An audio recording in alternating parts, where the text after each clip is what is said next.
500 किलोमीटरवरनं बीडने येतो आणि इथं सगळे कुणी बाबा राजे असो कुणी असो चपलीपाशी उभा करत नाही, मोरे बापू असो कुणी असो, ज्या के पाटलांनी निवडून आणलं किंवा ज्या मोहिते पाटलांनी त्याला आमदार केलं, सभागृहात शपथ घेतली सहकार महर्षीला स्मरून, म्हणजे हा शपथ सुद्धा घेतो. ते काय केलं, ज्याने ज्याने याला मत्ती केला त्यांना घोड रेड लावतो. आणि वकील साहेब कुठे गेले नव्हे, त्यानं तिथं शपथ घेतली मंदिरात त्या शेरे वस्त्या वाडीला. शपथ घेणारा माणसा एवढा लबाड आणि जगात त्याच्या एवढा म्हणजे संपले, ज्या वेळेला त्याचं सगळं संपतं त्याच वेळेला माणूस शपथ घेतो. आम्ही राजकारणामध्ये, अरे तुला रस्ता करण्यासाठी शपथ घ्यायची काय कारण आहे? तू 6 वर्ष काय करत होता? मी कधी आयुष्यामध्ये शपथ घेतली नाही तुम्हाला हा सभा मंडप देईन म्हणून. ते माझं कामच आहे, दिलंच पाहिजे. त्याच्यासाठी शपथ घ्यायची काय कारण आहे? प्रत्येक रस्त्याला शपथ घेतोय प्रत्येक. मग तू काय झोपला होता, सरकार तुझं काय गाडवं राखतंय का? बंद पडलंय का? चालत नाही का? निधी नाही, कुठं आहे तुझा निधी? कुठं आहे तुझा विकास? का करत नाही? काहीच केलं जात नाही. आणि ज्या वेळेला माणसाचं सगळं संपतं त्यावेळेलाच माणूस शपथा घ्यायला चालू करतो.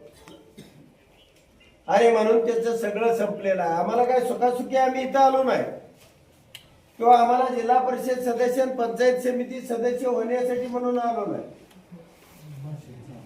बोरगावला गट होता, पोराला असा जिल्हा परिषद सदस्य करायचं असतं. माळीनगर होता, बोरगाव मध्ये माझं धानोरे गाव आहे, उघडेवाडी गाव आहे, आणि तिथं आरामशीर 8-10 हजाराच्या फरकानं होत होता. इकडे येण्याचे कारण काय? अर्जुन दादाला यशवंतनगर होता, इकडे येण्याचे कारण काय आहे? त्याला इकडे येण्याची कारणच एवढं आहे त्याला, ह्या ज्या प्रवृत्ती आहे, हे तालुक्यामध्ये जे विष पेरून गेलेलं आहे 5-7 वर्षापूर्वी, हे आपल्या सगळ्याला बर्बाद करणार आहे. आणि म्हणून आम्ही तिकडून इकडे आलोय. त्याला कारणच एवढं आहे की तुम्ही सगळ्यांचंही मत होतं, पण त्याही पेक्षा सरदार लढले तर सैन्य लढेल ना. आम्हीच सामर्थ्यानं उभा नाही राहिलो तर मग तुम्ही कसं लढणार? म्हणून ही निवडणूक पुन्हा जातीची नाही, किंवा खाली देऊ वर देऊ, अमुक करू तमुक करू, ही असली अजिबात निवडणूक नाही. काही जिल्हा परिषद पंचायत समितीसाठी ही निवडणूकच नाही. ही जिल्ह्याच्या मुक्तीचं द्वार आहे, आपल्या अभिमानाचे आहे. उद्याची गुलामगिरी रोखणार आहे, नाहीतर कोण रोखणार? आम्ही त्या सामर्थ्यानं लढतोय म्हणून ही रोखली जाणार आहे, नाहीतर उद्या रोखू शकत नाही. कुणाच्या तरी दारात जाऊन चपल्याजवळ उभा राहण्याची वेळ आपल्यावर जर आपण चुकलो की असं करू, जवळचा धरू लांबचा धरू, अमुक करू तमुक करू, यासाठी ही निवडणूक नाही. ही निवडणूक तुमच्या सामर्थ्याची आहे, तुमच्या उद्याच्या भविष्याची आहे, तुमच्या लढाईची आहे. अनेक लढाया चढाया तुम्ही अनेक वर्षापासून केलेल्या आहेत. आणि सत्ता असल्यानंतर, सत्ता आल्यानंतर जिल्हा परिषद आहे, पंचायत समिती आहे, आमदार आहे, खासदार आहे, आपल्या गरजा अशा काय आपण सोन्याची कौलं मागतोय? म्हणून ही वेळ भयानक वाईट आहे. हा जिल्हा सामर्थ्यानं उभा राहतोय आणि आम्ही मोहिते पाटील कुटुंब असेल, आम्ही असेल, त्या तुमच्या सगळ्याच्या भरोश्यावरती या ठिकाणी धाडसण आलोय. आम्हाला काय जागा, यशवंतनगर जागा ओपन पुरुषासाठीच आहे, तिथे काय कुणी ही नाही. किंवा वेळापूरची जागा सुद्धा ओपन पुरुषासाठीच आहे. मला बायकोला उभा करावं लागलं. जिथं जी गरज आहे त्या ठिकाणी तिथं आम्ही लढण्यासाठी कुठेही मागं पुढं बघितले नाही, तडजोड केली नाही. आणि म्हणून तुम्ही समाज घटकामध्ये जात असताना, एवढी दुपारची वेळ असताना सुद्धा एवढ्या मोठ्या संख्येनं या ठिकाणी आलात. आणि खरोखर हे गाव एक मुशी कोण कुठेही जाऊ द्या, कोण गेला असेल, काय ती कारण मी सांगत नाही, पण आपल्याला भविष्यामध्ये जर या गुलामगिरीमधून वाचायचं असेल, आपण या राज्याला दिशा देऊ, आपण या जिल्ह्याला दिशा देऊ. निवडणूक एक वेगळी आहे आणि ती आपलं तुपलं किंवा ही करण्याची नाही. आपल्याला सगळ्यांनी जेवढी मतं अर्जुन दादाला एवढीच मतं जीवनला, म्हणजे एक मतात सुद्धा फरक होता कामा नये. ही निवडणूकच एवढ्यासाठी महत्वाची, कुणाच्या जातीसाठी नाही, धर्मासाठी नाही, किंवा आपल्या पै पाहुण्यासाठी रावण्यासाठी सुद्धा नाही. कुणी असेल, तो आपला बाप असला तरी तो त्या बाजूने आपला शत्रू आहे हे समजून आपण सगळ्यांनी मतदान करावं. आपण सगळेजण आला, थोडं आपल्या तालुक्यावरती दुःखाचं सावट आहे, पण तरी ही निवडणूक आहे. तुम्ही समोरच्या उमेदवाराचं बघितलं असेल, म्हणजे तिकडं अजितदादाचा अंत्यविधी चालू आहे आणि हा पाणीवमध्ये बीडी अण्णा पाटलाच्या घरी मिटिंगा घेतोय, फेसबुकवर फोटो लोड करतोय.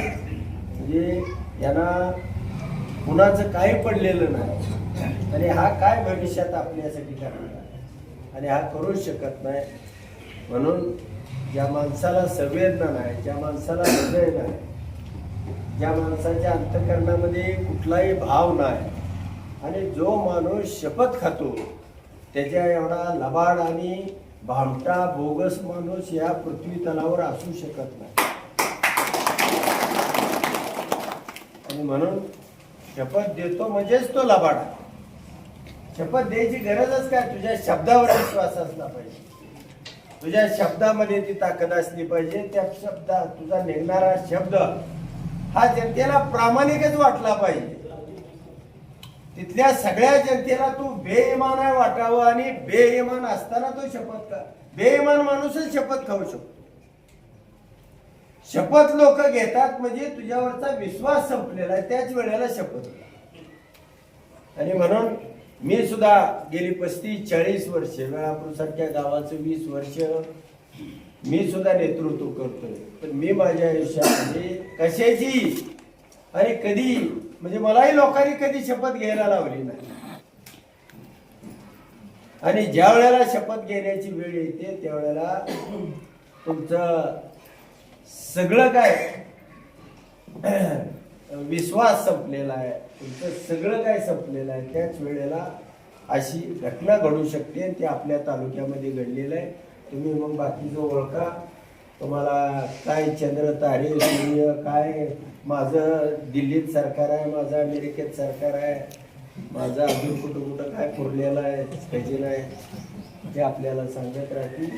आपण सर्वजणाला, आपल्या सर्वांचं, त्याबरोबर आमची नेते मंडळी किसाळ वकील साहेब असतील, मामासाहेब असतील, बाकी सगळे अतुल पाटील असतील, सगळीच कंपनी, नाथा पाटील असतील, सगळेच या ठिकाणी राजेभाऊ असतील, आमची चाचा असतील, सगळीच कंपनी या ठिकाणी आलेली आहे.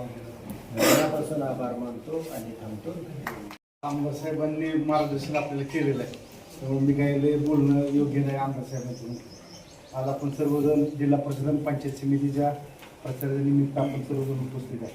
आपल्या सर्वांचे नेते आदरणीय आदरणीय बाळदादा, आदरणीय दादा यांच्या मार्गदर्शनाखाली आणि आपले सर्वांचे लाडके आमदार आदरणीय कोकण जानकर साहेब आणि आपले लाडके खासदार आदरणीय देवेंद्र भैया यांच्या नेतृत्वाखाली आपण या निवडणुकीच्या 909 जिल्हा परिषद सदस्य आणि 18 पंचायत समिती सदस्य तर आपण उभा केलेले. आपल्या या बेळगाव गटातून जीवन भैया जानकर आणि गणातून मी स्वतः त्या ठिकाणी उभा आहे. तर आम्ही आम्हा दोघांनाही चांगल्या मताने बहुमताने आपण विजय करावा या निमित्तानं आम्ही सर्वजण या ठिकाणी उपस्थित झालेलो आहे. जानकर साहेब आपल्याला जानकर साहेबांनी आपल्याला सांगितलेलं आहे, मला काय गोष्टी विश्लेषण आपल्याला मला या ठिकाणी करायचे. मागील काही वर्षापूर्वी डोंबाळवाडीने एक निर्णय घेतला तात्या त्यावेळी तात्या आपल्याला आता खोटा साप नाही सोडायचा, खरा साप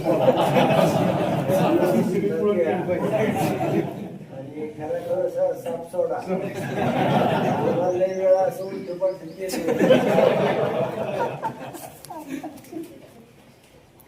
मधल्या काळामध्ये आपल्या गावाने एक वेगळा निर्णय आपण घेतला होता. आपल्या अनेक मागण्या होत्या, रस्त्याच्या मागण्या होत्या, स्थानिक गावातल्या अडचणी होत्या. त्यावेळेस त्या दूर करण्याच्या दृष्टीने सोडवण्याच्या दृष्टीनं आपण त्या ठिकाणी पुढाकार घेतला. आपला प्रामुख्यानं डोंबाळवाडी आपला जिंकपुरी रस्ता हा प्राधान्य आपल्याला त्यावेळेस मागणी होती मुख्यमंत्री सडक योजनेतनं. त्यावेळेस आपण तो रस्ता बसवला, कार्पेट पण चालू. आता आपण फुलगावीच्या रस्त्याची आपण जर मागणी केली, दोन्ही जानकर साहेबांनी त्याला पाठपुरावा केला आहे. त्याची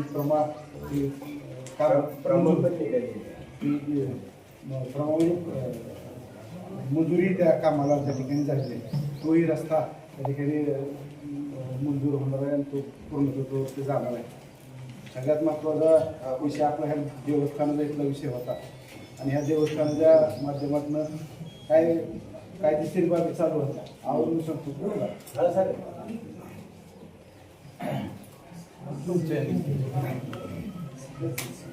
केलं सांगितलं पण पाहिजे. आपल्या कायदेशीर बाबी या ठिकाणी चालू होत्या आणि खरं म्हणलं तर त्यावेळेस माझ्याकडे दोघेही आले होते. आप्पासाहेब आलते, पाटील आले होते. त्यावेळेस तिथं आपल्या ह्या ट्रस्टच्या विरोधामध्ये तिथं आमच्या एका संस्थेतले मॅनेजरच्या विरोधातले आपलं मॅटर चालू. आणि ज्यावेळेस हा विषय चालला त्यावेळेस सगळी कागदपत्र बघितली आणि त्यावेळेस आपली बाजू इकडची ही भक्कम म्हणजे आपलं योग्य पद्धतीने आपलं सगळं गोष्टीचं कृत्य घेतलं. त्यामुळे आम्ही त्यामध्ये कुठलाही सहभाग त्यामध्ये दाखवला नाही. त्यामध्ये कोणतेही सहकार्य जेवढ्या जवळचा माणूस असून सुद्धा बाबा आपण चुकीच्या हस्तक्षेप त्या ठिकाणी केला नाही. परत नंतरच्या काळानंतर आपला ज्या ट्रस्टची आपली शेती आहे, शेतीतला ऊसाचा विषय त्या ठिकाणी चालू झाला. अनेक कुठले पत्र टाकले, सगळ्या गोष्टी पाहिजे होत्या, त्याही आपण त्या ठिकाणी करून आपण आपल्या ज्या नावाने ऊस न्यायचा होता त्या नावाने आपण इथनं ऊस आपण कारखाना घेतला. सहकार्याची भूमिका आपण दाखवली. मी मुद्दा म्हणून कशासाठी सांगतोय कारण मी काल गणेश पाटलांना 2 दिवसापूर्वी फोन केला होता किंवा असं काही करू नका, मी जेवण बाई आम्ही दोघंही उभा आहे म्हणजे घरातली माणसं आहे म्हणजे तुमच्या दोघं, तर आपण कुठली चुकीची भूमिका आपण घ्यायला नको. काय अडचणी असतील आपण सोडवण्याचा प्रयत्न त्या ठिकाणी आपण निश्चितपणे करू. मागेही केलेलं आहे, आताही करू अशी भूमिका घेतलेली. मी अशी विनंती त्यांना केली. तर पूर्वीचा काळ वेगळा होता. आपण जानकर साहेब आम्ही सर्वजण आपण विरोधात काम करत होतो, पण आता सर्वजण एकत्र आहे. आता तसं म्हणलं तर आपल्या गावातनं एक मत सुद्धा जायला नाही पाहिजे, गेलं नाही पाहिजे. ही भूमिका आपली आज गावातनं राहिलेली आहे. आज जी तळमळ आहे आज आपल्या तालुक्यामध्ये आपण बघतो. जानकर साहेबांनी सांगितलं की दहशतीचं वातावरण आपल्या तालुक्यावरती आहे. आता अधिकारी काम करायचं म्हणलं तर ते अधिकारी यायला तयार नाही. कार्यकर्ता बाहेर करायचं खोट्या केसेस टाका, जाती धर्मामध्ये मिळवण्याचं काम केवळ आपल्या समाजामध्ये किंवा तुमच्या आमच्यामध्ये गावातल्या गावात व्यक्तीशी वाद लावायचं काम किंवा भांडण लावायचं काम आज आम्ही सर्वजण होताना आपण बघतोय. त्यामुळे कुठं जर आपण सर्वांनी सावध हे राहणं गरजेचं आहे. जसं जानकर साहेबांनी सांगितलं की आपण सर्वांनी आता भविष्य काळामध्ये भविष्याचा विचार आपण सर्वांनी तालुक्याचा आपण केला पाहिजे, युवा पिढीचा विचार केला पाहिजे. आज युवा पिढीला कुठं तर 4 पैसे द्यायचे आणि त्यांना कुठं तर भरपूर द्यायचं आणि कुठं तर चुकीचा मार्ग द्यायचा आणि चुकीच्या पद्धतीने गावात द्वेष निर्माण करायचं एखाद्या, हीच भूमिका आज आपल्या गावामध्ये असं पूर्ण तालुक्यात प्रत्येक गावामध्ये ही झालेली आहे. त्यामुळे मला सर्वांनाच इथं विनंती आहे की आपण ह्या कुठंतर गांभीर्याने विचार आपण तुम्ही आम्ही सर्वांनी केला पाहिजे. कामाच्या विषय असेल निश्चितच पंचायत समितीच्या काळामध्ये आमच्या मागच्या आम्ही माझी जे मंडळी माझी जे सभापती होती त्यानंतर सभासाठी सभापती झाले त्या काळामध्ये आम्ही प्रामाणिकपणाने तळमळीनं सर्व जे काही शासकीय योजना असतील, स्वच्छता शासकीय कुठला निधी असेल, हा तळमळीनं आम्ही गावागावापर्यंत पोहोचवण्याच्या दृष्टीनं, वैयक्तिक लाभ देण्याच्या दृष्टीनं, बचत गटांना अर्थसहाय्य असेल, अनेक गोष्टी त्या ठिकाणी आम्ही केल्या. असंघटित मजुरांना शासकीय अनुदान असेल, त्यांना शासकीय काय असतील निधी उपलब्ध करून देण्यासाठी आम्ही काम केले. आणि निश्चितच आता पुढचे जे आम्ही सर्व जे आता उमेदवार आहे, सदस्य आहे, की आम्ही सर्वजण निश्चितपणाने आम्ही भविष्यामध्ये ज्या पद्धतीने पूर्वी काम झालेलं आहे, आदरणीय विजयदादा असतील, जानकर साहेब यांनी काम करत असताना नेहमी एक आपला तालुका आपला कुटुंब म्हणून त्यांनी बघितलं. बरोबर कुठल्याही मार्गाने असते. आता तर सुदैवाने आपण सर्वजण एकत्र 80% समाजकारण आणि 20% राजकारण ही भूमिका आज सर्वांची या ठिकाणी राहिलेली आहे. त्यामुळे भविष्यात सुद्धा आम्ही सर्व उमेदवार जे निवडून येणार आहे ते निश्चितपणाने आम्ही समाजासाठी आपल्या सर्वांच्या हितासाठी आम्ही काम या ठिकाणी करणार आहे. आपले नेते आदरणीय बाळासाहेब खासदार आदरणीय आमदार साहेबांनी आपल्याला नेहमी त्यांनी आपल्याला सांगितलं किंवा आपल्याला त्यांची सूचना आहे की तुम्ही लोकांसाठी काम केलं पाहिजे. आज उमेदवार म्हणून नुसतं जाऊन चालणार नाही, तर सदस्य म्हणून चालणार नाही. आपण सर्वांची कामं केली पाहिजे. आणि त्याच दृष्टीनं आज जर बघितलं तर आज आपले सर्व उमेदवार जे ते सक्षम आहेत. आणि बायांनी आणि आमदार साहेबांनी एक निश्चय केलेला आहे की आपल्या माळशिरस तालुक्यामध्ये 9 जिल्हा परिषद सदस्य आणि 18 पंचायत समितीचे सदस्य हे आपण निवडून येतील. आणि विरोधकांचा सुपडा साफ ही भूमिका आज आपल्या नेतेमंडळीने आज घेतलेली आहे. आणि त्यामुळं आपण आज सर्वांनी निर्णय घेतला पाहिजे, केला पाहिजे की आज आपल्या नेतेमंडळींनी जो निर्धार केलेला आहे त्या निर्धाराच्या पाठीमागे तुम्ही आपण सर्वांनी भक्कमपणे राहिलं पाहिजे. आणि येत्या काळामध्ये आपल्या नेत्यांचं जिल्ह्यामध्ये असू द्या, तालुक्यामध्ये असू द्या, हे नेतृत्व आज आपलं मोठं कुठं तर आज होताना आपण बघतोय. आज परिस्थिती जर बघितली तर अख्ख्या राज्यामध्ये वेगळं परिस्थिती आहे. पण आपल्या माळशिरस तालुका असेल, आपला सोलापूर जिल्हा असेल, एक वेगळा विचार शरद पवार साहेबांच्या जुन्या काळाचे जुने विचारायचे म्हणजे फुले शाहू आंबेडकरांच्या विचाराचा हा जिल्हा, हा तालुका परत आजपर्यंत आपला हा राहिलेला आहे. आणि तेच आपण पुढं टिकवणं हे पुढच्या काळाची युवकांच्या किंवा पुढच्या पिढीच्या दृष्टीनं हे गरजेचं आहे. आणि म्हणून माझी आपण सर्वांना या ठिकाणी विनंती आहे की आपण आपल्या नेत्यांचे हात बळकट करण्यासाठी आदरणीय विजयदादा, आदरणीय जानकर साहेब, आदरणीय भैयासाहेब, आदरणीय रणजितदादा यांचे हात बळकट करण्यासाठी आपण सर्वांनी आपण तुतारीच्या चिन्हाच्या समोर जर बटन दाबून आम्ही दोन्ही उमेदवारांना जास्तीत जास्त मताने आपण विजय करावं. काय आपल्याला आता एकच सांगेन की सरकारवरती आदरणीय विजयदादांनी जानकर साहेब आपल्याला काय दृष्टी किंवा धोरण आपल्यासमोर ठेवली जीवा जीवन असेपर्यंत जनतेची सेवा करायची, जनसेवा ही ईश्वर सेवा, हेच विचार आम्ही मनामध्ये घेऊन पुढच्या सर्व सदस्य जे पुढच्या काळामध्ये निवडून येणार आहे सर्व सदस्य आपली सेवा करून येऊन या ठिकाणी आपल्याला खात्री देतो, ग्वाही देतो. पुन्हा एकदा आपल्या सर्वांना विनंती करतो की आपण तुतारी या चिन्हासमोरचं बटन दाबून जीवन बायांना मला आपण विजय करावा एवढंच गुरु मार्ग